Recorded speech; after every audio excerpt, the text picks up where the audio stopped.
Hi guys, welcome to my YouTube channel. I'm Trashika and today on the podcast with me is Chirag, who's the founder of BoloSign. Today we'll be talking about the kind of systems that he built for his business and when did he realize he wanted to build systems and what all things he did to scale his business and to the place where it is now. Over to you, Chirag. Please Thank you, introduce Trashika, for introducing me so kindly. So I've been working on BoloSign for the last 3 years now, and we have scaled to like 2,000 customers now, and we have 4 million installs on Google Workspace Marketplace now. Wow, that's a lot. Okay, so you have scaled a lot. Yeah. It'll be interesting to talk about systems then. Yeah. Okay, so what does your business actually do day to day, which most people don't see? Like, what does your day look like, and what do people in the business do every day? Okay, so we are a digital signature platform. So we help people take signatures digitally. So you upload a PDF and we send it for signature. So that's what we do on a daily basis. As a team, the technical team reviews the bugs and fixes those. Then we merge those bugs and put it to production. As a customer support executive, we would be doing like talking to people, like what problems they are facing and helping them resolve there and then only. As a business development executive, you would be making like Canva files, like media for uploading to Facebook ads, Google ads. You would be doing that.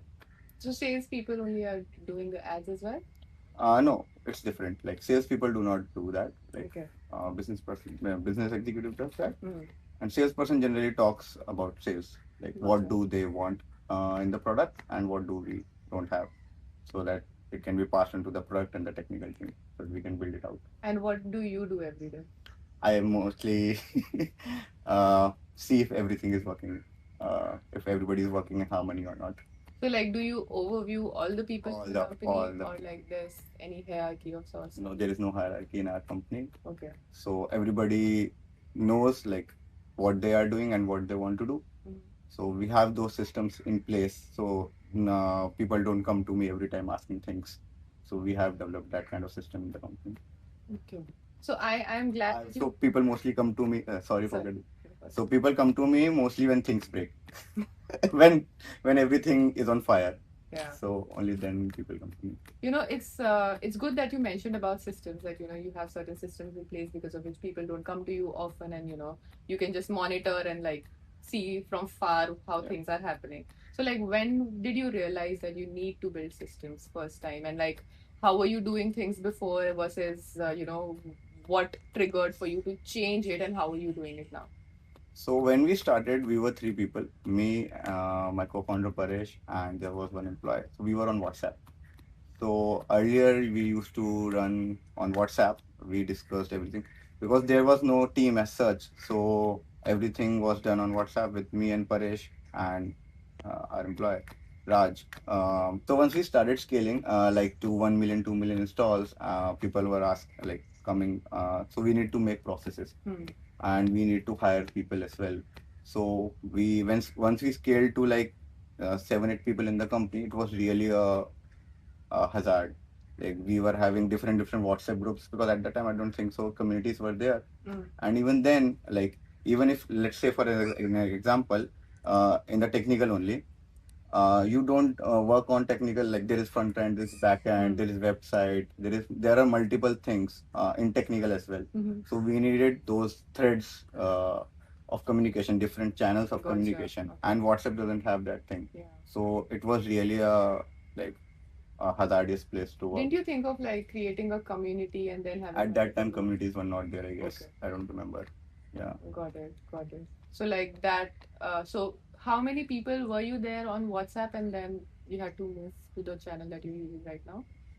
So at that time, we had around 80 members. 80? Eight team members when we were on WhatsApp. Uh-huh. But things were breaking at that time because I was not able to, like, let's say for example, in the business team, they were making marketing material for Facebook ads, and but there is marketing material for Google ads as well. So that got mixed matched. So we needed channels for, even if marketing team is working, we needed Google ads channel, Facebook ads channels, Threads. which could organize the stuff.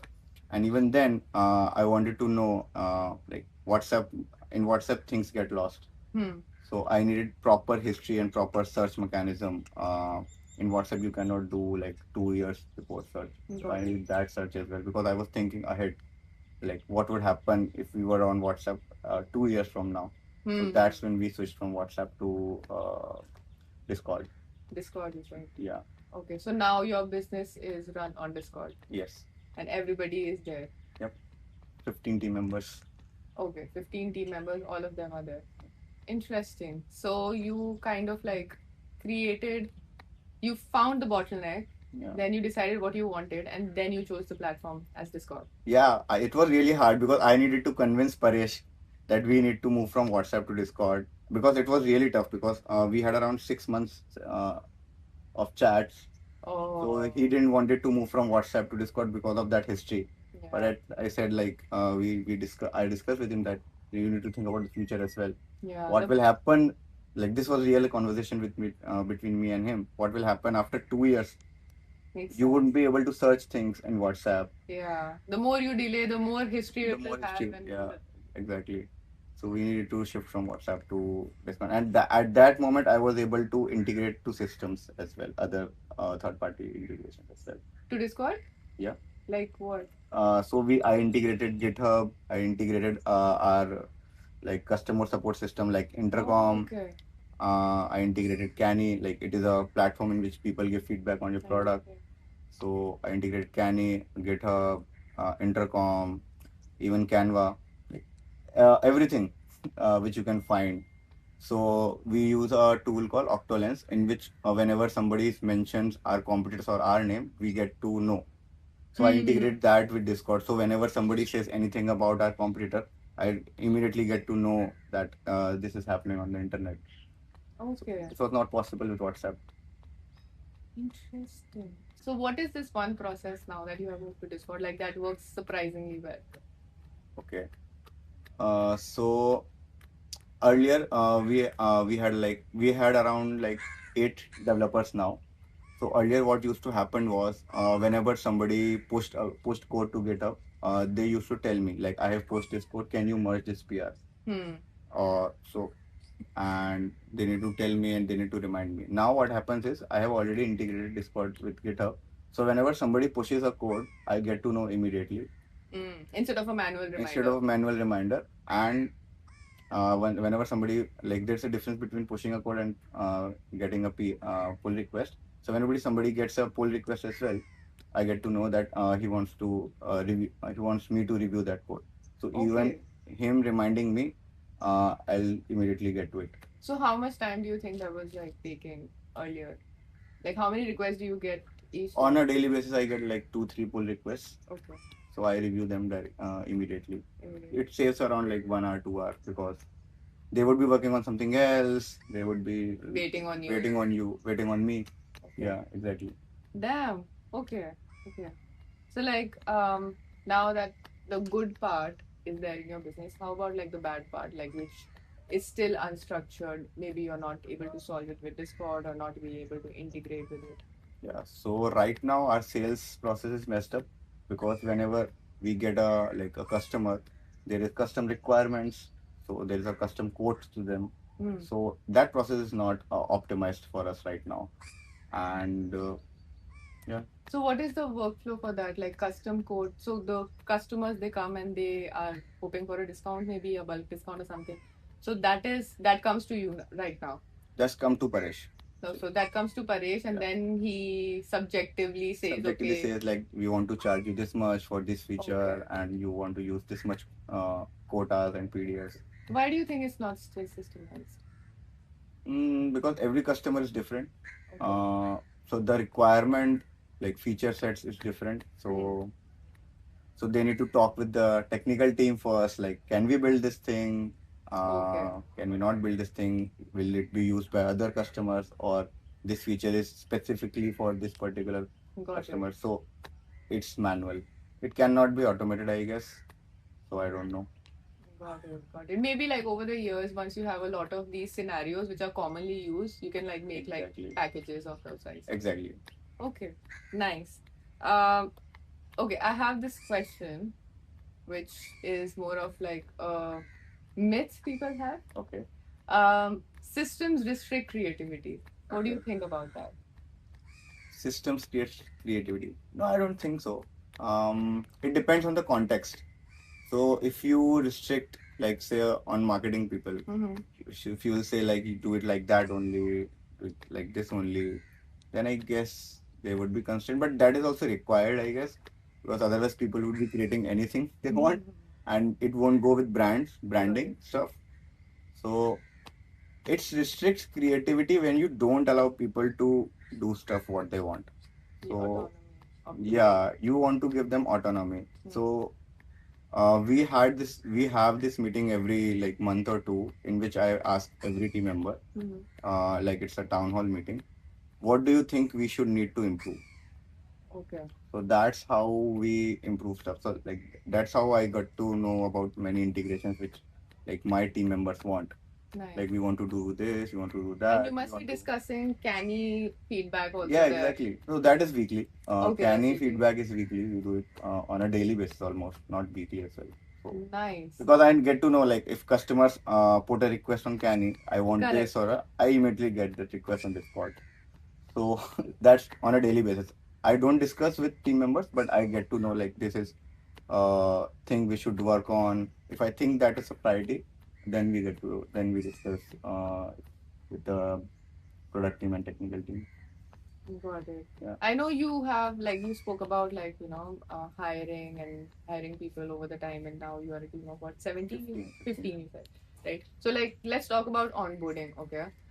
So, when you onboard a person, like, what all are the common things people ask generally? Let's say you give them an onboarding checklist or, like, Yeah. something like that, and, like, they keep coming back to you saying that, okay, but what about this? What about that? Like, Yeah. is there anything that keeps coming back to you still? So for that as well, we have a system in place. Interesting. Because after hiring 5 people, that was a common thing. So what I did was, whenever I onboard a new person now, we have this knowledge transfer session with him, Okay. in which When you offboard somebody. onboard, Onboard. onboard. On onboarding, you have knowledge Yeah. transfer. Interesting. Okay. So it's like when somebody, like in general, it's like whenever somebody is offboarding, we get to, Correct. but it's opposite in our company. I give them knowledge, Okay. like whatever I have learned, and a senior developer also joins. Like I'm talking about the technical team only because I onboard them.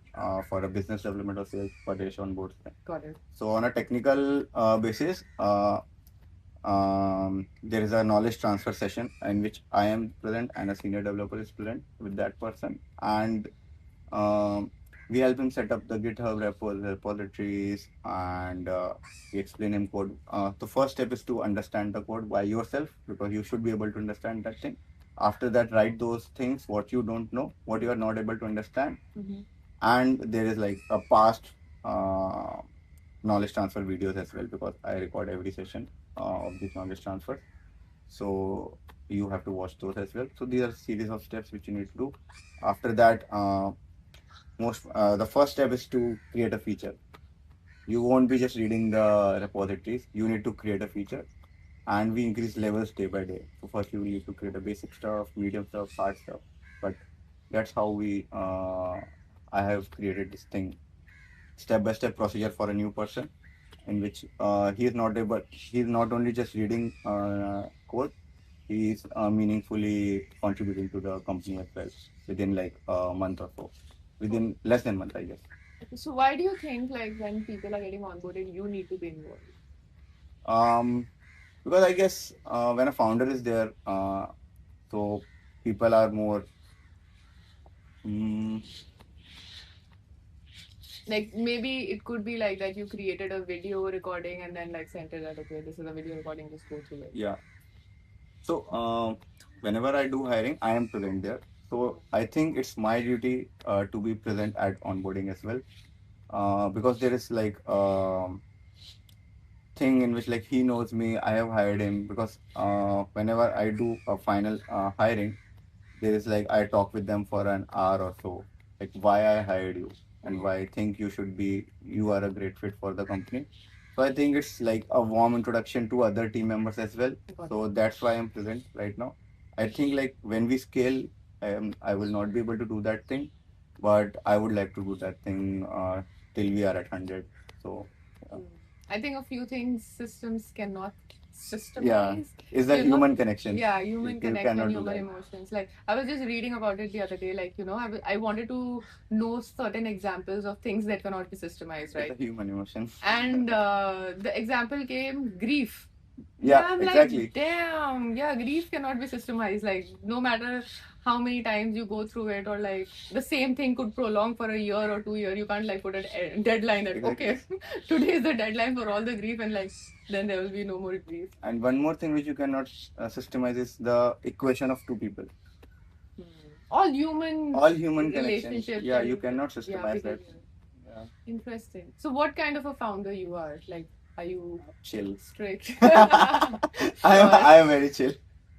Like people, like in our company, we don't have any holiday policy as well. Like there Okay. is no holiday policy. If you want to take rest, just let me know. We have a form that is also systemized, by the way. So you just need to fill the form. Just let me know. Like if you fill the form, that notification also get. Yeah. So I get to know that you are taking a break because you have work. So yeah, we don't have that quota of like you can take only 20 and you have 5 sick leaves. No. If you are sick for 10 days, you get to rest for 10 days. That's it. No questions asked.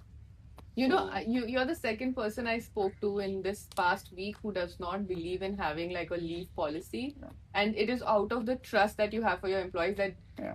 because you don't have a policy, they will only take leave when they When are they in want. absolute need. Yeah. And not like, oh, I have like 10 days pending, I need to take a Because leave. if I give a quota, na, people will take the 10 leaves. Yeah. They will save it for True. Christmas True. and they will take those 10 leaves. But I don't want that thing. Yeah, and also it's also I think about trusting that. It's trust only. Yeah, that yeah, I think it's mutual trust. Mutual trust. So I know people I have hired, like they are very hardworking people Mm-hmm. and they are very smart as well. Otherwise, they wouldn't have been hired by me. I know that thing. And they would have been stuck for 3 years now. Almost everybody is like 2.5 years now in the company. So we have a strict policy of like 3 months probation period as well. Got it. So people make past that are really smart, I think. So I trust them because they would not be misusing that policy. Like Got it. so, that's mutual trust between us That's- and the company. Yeah. It's beautiful. It's very insightful that, like earlier the companies used to have these things that, okay, you can take like 30 days, including the casual leaves, the annual Yeah. leaves, and like whatnot leaves Yeah. combined. And now the culture is slowly coming that, we trust you and we We want, like, if you need 10 days off, you are sick, go for it. If you need are a sick, vacation, like go I for it. think like them, I think what I would have done. So I don't want anybody. If I am sick for 10 days, I am sick for 10 days. Got it, yeah. So who are you to tell me? Yeah. So I think if I am like that, it's like we all are humans. You're a So, compassionate leader, is who you are. I then. guess so. I'm not that compassionate because when we work really hard. So But that also, I think, comes like, there's a saying that, founders who call their workplace a family is like a red Yeah. flag because, like, they take advantage of it. But, like, it shows in actions. Yeah. Like, when people are together and they are working prolonged hours Yeah. and, for a common mission, it's because it's a family. And then when they want to take a leave, it's again a family that, okay, Yeah, you can take a leave, like it's fine. I hope That's this very scales. Yeah, I hope this scales as well because as you grow, bad actors also come. yeah, So people misuse it. I hope this would scale properly as we grow as a company. That's Policy. that's amazing. Yeah. Awesome. So, like, spoke about a lot of systems, right? What was that one operational change that you made and which made like a biggest impact? Like one of the things that you mentioned, which saved a lot of time, was that you were getting a lot of GitHub integration. correct. Yeah. So, like, what are the other things that which have like a Yeah. So the one of the biggest thing was when we introduced intercom in our company. Okay. So with intercom was like we started tagging people based on their requests. So sorry, I don't know what an intercom is. I was Okay. just thinking like phone Oh, intercom. Okay. So intercom is a customer support platform.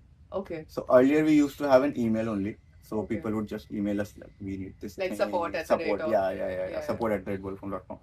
So we introduced intercom, and after that, it got really streamlined in our company because people will just message us, and I have their app installed, so they are directly getting support from me or Wow. Paresh, and I get notifications.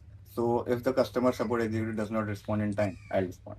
Hmm. So that was the one thing which was really drastic for us because it really improved our, it really dropped our churn rates actually because the support time really got reduced from hours to like minutes.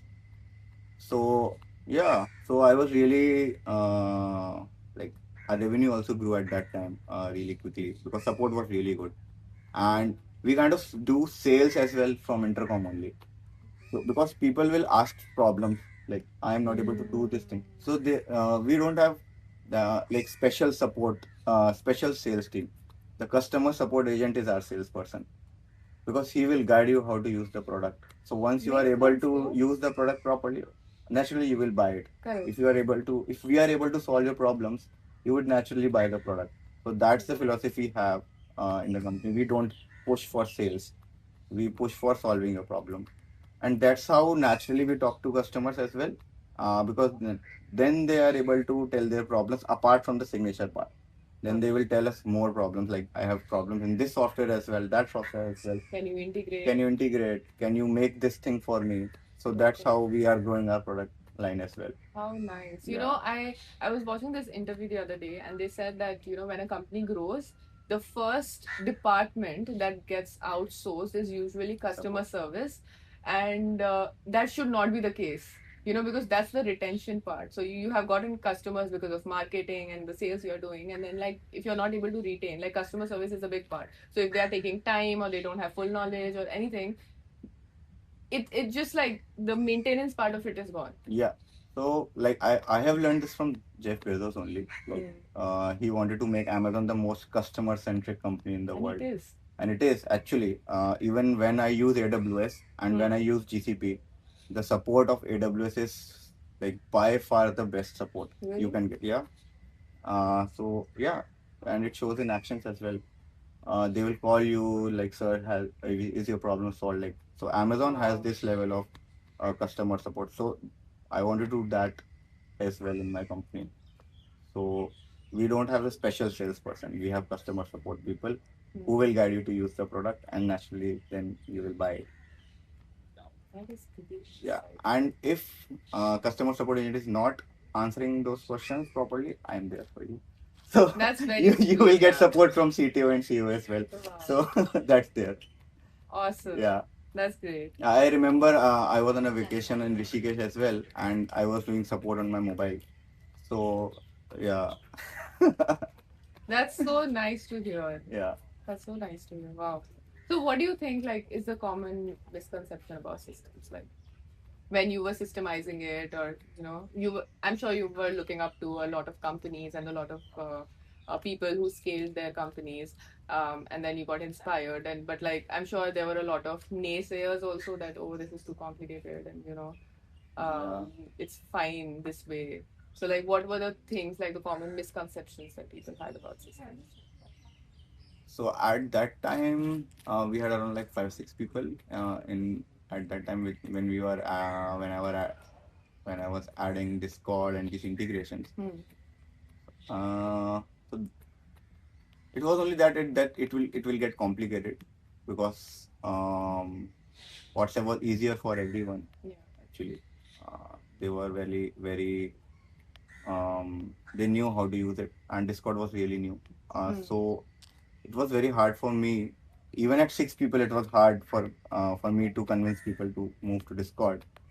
Uh, yeah, because like now they have to install that app as well. They will have to chat there. So that mindset shift was really difficult. The change management. Change management, exactly. Because half the chats were there, half the chats are here. But that was just That was a temporary. temporary phase, Yeah. but that was really hard as well for them. Okay. So When do you think is the right time to systemize any company? whenever you get a chance. Yeah. As earliest as possible. As earliest. Because now when we do experiments as well, Mm-hmm. we directly do inside Discord. We don't make a WhatsApp group now. So everything is just, and it's better for you as well. Your personal life is different, your business Yeah. life is different. Yeah. People do it on Slack, which also works, to be fair. You know, Exactly. it's just like you have to have separate and like physically separate apps. Physically separate apps. This is your workplace, Yeah. this is your personal life. Don't mix Yeah. those. It is better for your mind as well, You for know, your mental health as well. there's one of the cons that I've heard while separating the apps. Let me know if it's true for your company that people if they don't respond on Discord, we resort to like texting them on WhatsApp. No, we don't do that thing in No? our company. No, we don't do that. I have specifically asked everyone not to message me on WhatsApp, and I Yeah. will also not message you on WhatsApp. I will only message you on Discord, only for work. If there is a personal thing which I Yeah. want to discuss with you, like if we are having a Diwali party Got or it. those kinds of things, most probably we'll do that on Discord only, but in case. Wow. But we don't do personal stuff on WhatsApp. If I want to chat with you one by one, then also Discord only. That's amazing. Yeah. Because I when I started the business, I was on Slack because at the time, right now we do all the communication on ClickUp, but Okay. at the time ClickUp did not have the chat feature. feature. So I would use Slack, but I would say I barely used Slack because again, to install another app, to be active on that another app, people they would be like on WhatsApp and they would not see Slack notifications. So I would, Yeah. like resort to actually texting them on WhatsApp like, have you seen? No, Slack actually, I have to notifications? ask everybody to install the app because Yeah. they were not responding it quick. Correct. In earlier stages, people were not responding because they were not used to Discord Got it. because it was really new. And apart from that, it is for gamers. Yeah. So that mindset, like this is for gamers, we need to use Slack. No, I am a gamer. You will also be a gamer. So I have been using Discord from like I am a gamer. So I've been using from the last like I don't know how many years. So I knew that I can systemize business on Discord as well. So that was not an issue. I have not used Discord as much. It's similar to Slack only. Okay. I got introduced to Discord back in 2020 when there was COVID and I got addicted to Among Us. Yeah. So like there was this community we had and we were like, okay, are you inside the game? Okay, what's the code? Okay, okay. So yeah, that's the time I used Discord. I'm still not like so comfortable with it. Okay. But if it's similar to Slack. That's Yeah. not that much difference there. Got it, got it. So last couple of questions. Okay. What does a well organized business look to you? Okay. Like you wake up and like everything is happening and you don't have to Yeah, work anymore. I'm here only. We are in Forest City and the Yeah. company is working perfectly fine. So I Yeah. guess at 15 people, I am able to scale it properly. I don't know about when we would be 50. I guess it would be working. I need to add more integrations and more layers of systems. But I guess I would be able to do that thing. So I guess we are doing fine at 15 with what I have made. Yeah. So what if your business doubles tomorrow? What would break? I would have a lot more money then. No, I meant in the system. Like, what do you think which system would break? And then you'll have to like reconstruct the system again. Like Discord would not break for sure. Yeah, Discord would not break. I Yeah. know my sales would break because everybody would be asking different things, and that part is like a human thing. Yeah. I would have to talk to people, so that would really break. I would have to take more meetings. Like I would have need to hire more people. So yeah, that would break actually. Yeah, hiring would break, sales would break because it is like human thing. The first touch. The first touch, human touch, yeah, that would break definitely. Yeah. Support would not break because we have an AI agent which we have built internally. So it solves around 40-50% queries of people. And it will get modified as the team goes. Yeah. You remind me, I need to train it with more data. We have more data now. So yeah. Awesome. Okay. So I'm through with my questions. Now the final segment is where if you have any questions about systems and like you're struggling with systemizing, I know hiring is one of them. Like Yeah. if you double tomorrow, then like hiring Hiring would and be and definitely. sales, you said, Yeah. will be, you'll have to reconstruct. So like tell me what exactly would be the problem, and let's see if we can brainstorm a solution today. Okay. So let's say a customer comes and he says that I need stamps, like I need a feature, like I'm getting too technical here, but let's say I need grids of stamps on my PDF. So there are a few companies, there are like insurance companies which won't do one stamp. They would do multiple stamps on a PDF. Got it. Okay. So let's say a customer comes and he asks, I need a grid of PDFs because on one page I need one stamp, on another page I need four stamps. Okay. So this is custom. Yeah, this is a custom thing. So now what will happen is he would first come to customer support like, I don't have this thing. Do you guys do this thing? So the first layer would be the AI thing. The AI would try to answer that thing, like if we have that feature or not. So if customer is satisfied with the answer, AI would close that ticket. If not, the human will intervene, and then he will check like if we have that feature or not. So if we don't have that, if we have that feature, he would most probably give that an article to him, like you can use it. Yeah, the support article. But if we don't have this thing, most probably he will say add it to Canny. Because once you add it to Canny, the whole technical team will know. Even I will know like this is there. So if we don't add, even though I will get to know, but it would be a like in a delayed stage, because then he would add to the customer success channel that hey, he is requesting this multiple grid stamp feature. Can we make this for him? So after that, the technical team will check for the feasibility. Can we make it? Should we make it? So the first question is, should we make it? And that is decided by me and the product team. And that's again subjective. Then again, it's subjective. You cannot do anything about it. So then we decide if we want to make it or not, or if it would be used by other customers as well or not.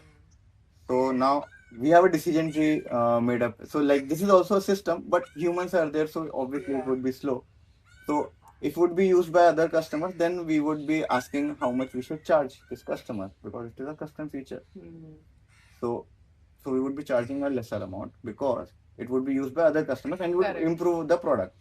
But if it is not used by other customer, it is for him only, we would be charging more because we would be making it and we would have to maintain it for specifically for you only. So that is the decision tree we use.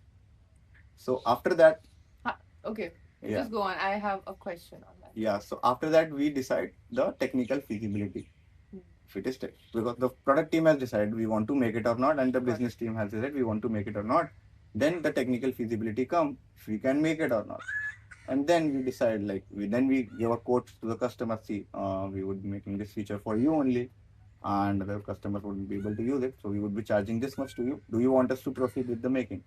And then we give a timeline and make that feature. But it's actually a process in itself. Yeah, this is a process in itself, but it would break once if according to that question, like if the business doubled.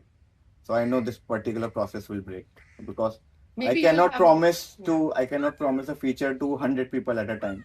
They would have to wait, and I know if they would be waiting, they won't be happy about it. Yeah, they won't be coming tomorrow. I know that very well. Yeah. Maybe you could like hire more people in that case. Hiring will also break because I don't hire. I don't hire very quickly. Like there is a process to that as well. So I hire very specific kind of persona of people, like people who are crazy. Like they don't treat work as a like this is work and I need to do it. Like these people are crazy. I think you have quite the architect mind yourself. Like, you think about processes, you think about scaling them up and like, having them maintained so that, you don't have to like reinvent the wheel each time. Correct. Like this is a problem which founders face, like first time founders face. Like they try to scale it very quickly. But I didn't do that thing because this is not your first startup. This is not my first studio. But earlier I used to think about that thing. Like I need to, what if I have like million installs or something? Nobody gets a million installed in that day. You have to work hard for that. Okay, a final question, just out of curiosity. How do you decide the pricing? How do you decide the pricing? So pricing came naturally to us No, because sorry, just for the feature.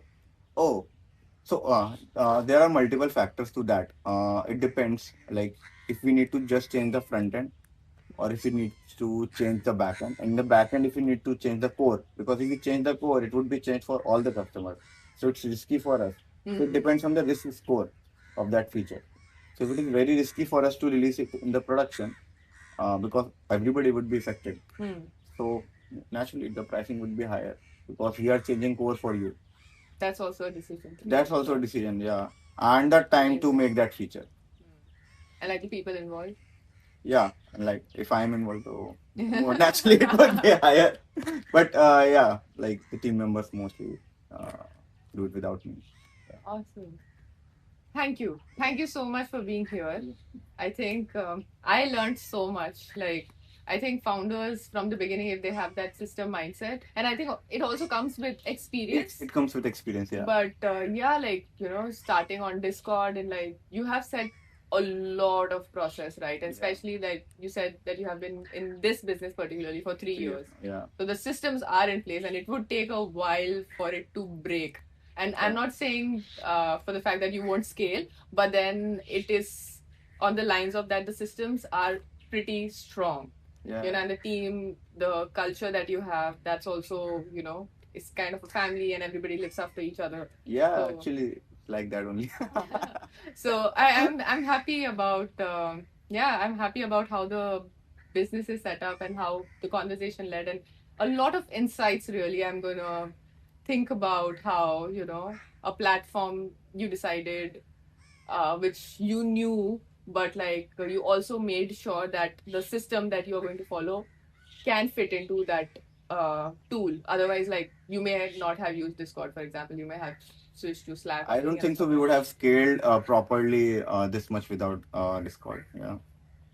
Thanks to Discord. I hope Discord sponsors this. But I have said Discord a lot of time in this video, so yeah. Give me some affiliate link, man. Awesome. Well, thanks for being here. Yeah. And I hope you all have some insights. Comment below whatever insights you feel that was very insightful. Yeah. And see you in the next one. Bye-bye. Bye.